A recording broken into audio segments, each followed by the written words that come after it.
Osmoregulation in mammals. Osmoregulation in mammals is the process by which the body regulates the concentration of water and salts in the blood and other bodily fluids to maintain homeostasis. This process involves the regulation of thirst, the production and excretion of urine, and the reabsorption of water and salts in the kidneys. The hormone vasopressin, also known as antidiuretic hormone, plays a key role in regulating water balance in the body by controlling the reabsorption of water in the kidneys. Importance of osmoregulation. Osmoregulation is important for maintaining the proper balance of water and salts in the body, which is critical for many physiological processes. It helps to regulate blood pressure, control the volume and composition of body fluids, maintain proper cellular function, and support metabolic processes. Osmoregulation also plays a key role in maintaining proper electrolyte and pH balance in the body, which is important for a range of cellular functions such as muscle and nerve function, enzyme activity, and blood clotting. Without osmoregulation, the body would not be able to function properly and could experience a range of health problems, including dehydration, electrolyte imbalances, and organ failure. Factors that affect the content of salt and water in the body. The content of salt and water in the body is regulated by various factors, including 1. Diet. The amount of salt and water a person consumes through food and drink can affect their body's salt and water content. 2. Hormones. Hormones such as aldosterone and vasopressin play a key role in regulating the body's salt and water content by controlling the excretion and reabsorption of these substances in the kidneys. 3. Exercise. Physical activity can increase the loss of salt and water through sweat and respiration. 4. Environment. Hot and humid environments can increase the loss of water and salt through sweating. 5. Medications. Certain medications can affect the body's salt and water balance, such as diuretics that increase the excretion of salt and water in the urine. 6. Health conditions. Certain health conditions, such as kidney disease, heart failure, and liver disease, can affect the body's ability to regulate salt and water balance, leading to imbalances. Mechanism of osmoregulation. Osmoregulation is the process by which organisms regulate the concentration of water and solutes in their bodies to maintain cellular function and homeostasis. In mammals, this process is primarily controlled by the kidneys, which filter blood and remove excess water and solutes from the body. The mechanisms of osmoregulation in mammals include 1. Thirst regulation. The brain detects changes in body fluid concentration and triggers thirst, stimulating the organism to drink water and prevent dehydration. 2. Filtration. Blood is filtered by the kidneys, which remove excess ions and waste from the bloodstream and produce urine. 3. Reabsorption. Water and solutes are reabsorbed by the kidneys back into the bloodstream to regulate the concentration of these substances in the body. 4. Hormonal control. Hormones such as aldosterone and antidiuretic hormone ADH regulate the reabsorption of water and ions by the kidneys, thereby influencing water and solute balance in the body. 5. Sweat and respiration. In addition to urine excretion, water and solutes are also lost through sweating and respiration, which can affect the overall balance of these substances in the body. Together, these mechanisms work to maintain proper balance of water and solutes in the body to support proper cellular function and prevent dehydration or electrolyte imbalances. Diabetes insipidus. Diabetes insipidus (DI) is a rare disorder characterized by excessive thirst and frequent urination. It is different from the more common type of diabetes, known as diabetes mellitus, which is caused by problems with insulin production or insulin action. DI occurs when the body does not produce enough of a hormone called vasopressin, also known as antidiuretic hormone ADH, or when the kidneys do not respond appropriately to this hormone. Vasopressin helps to regulate the body's water balance by controlling the amount of water reabsorbed by the kidneys and returning it to the bloodstream.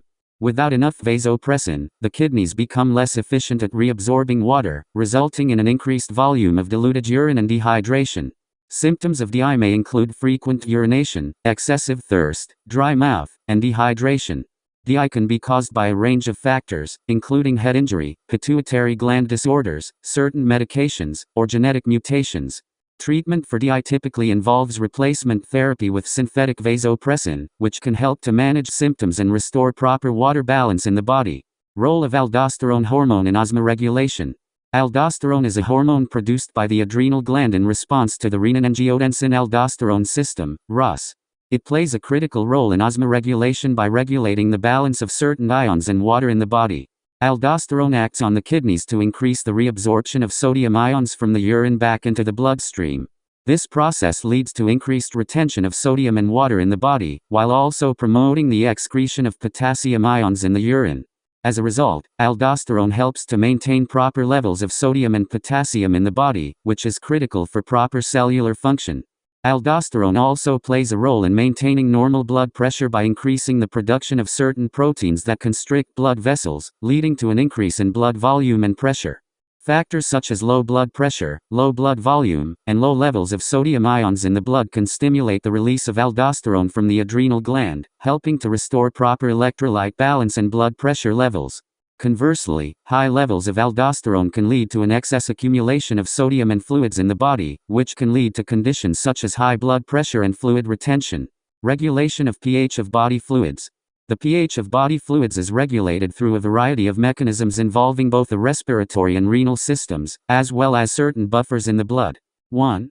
Respiratory system. The respiratory system can help regulate pH through the elimination of CO2, a gas produced by cellular respiration that combines with water to form carbonic acid.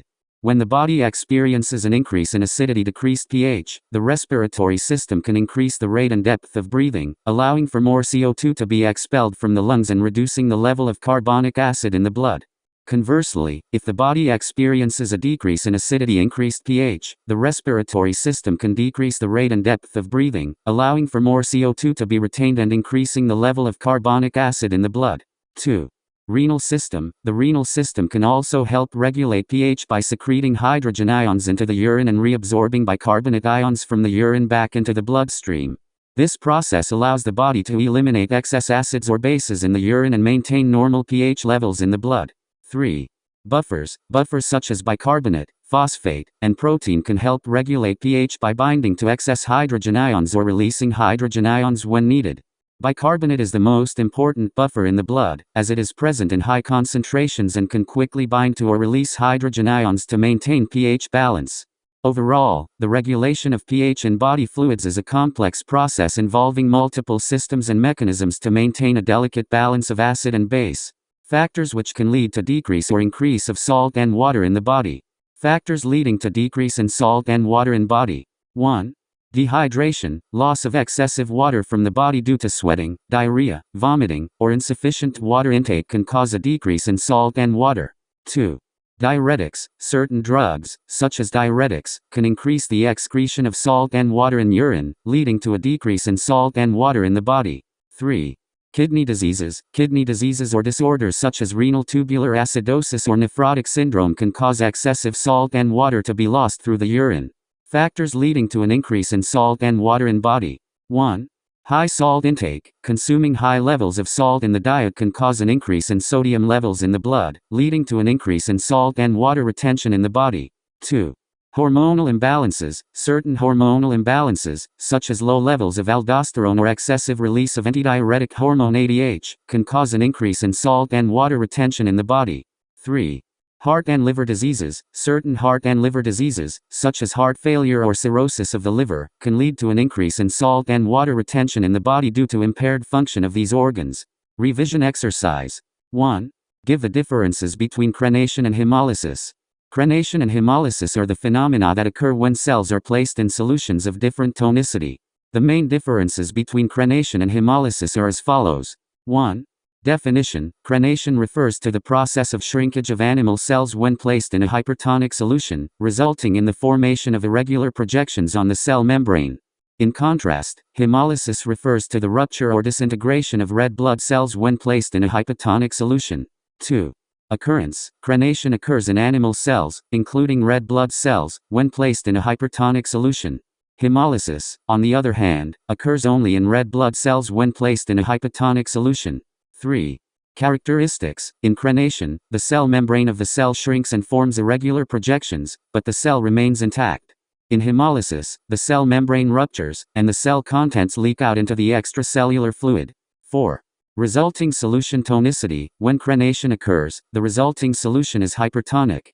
When hemolysis occurs, the resulting solution is hypotonic. 5. Cell type. Almost all animal cells can undergo crenation.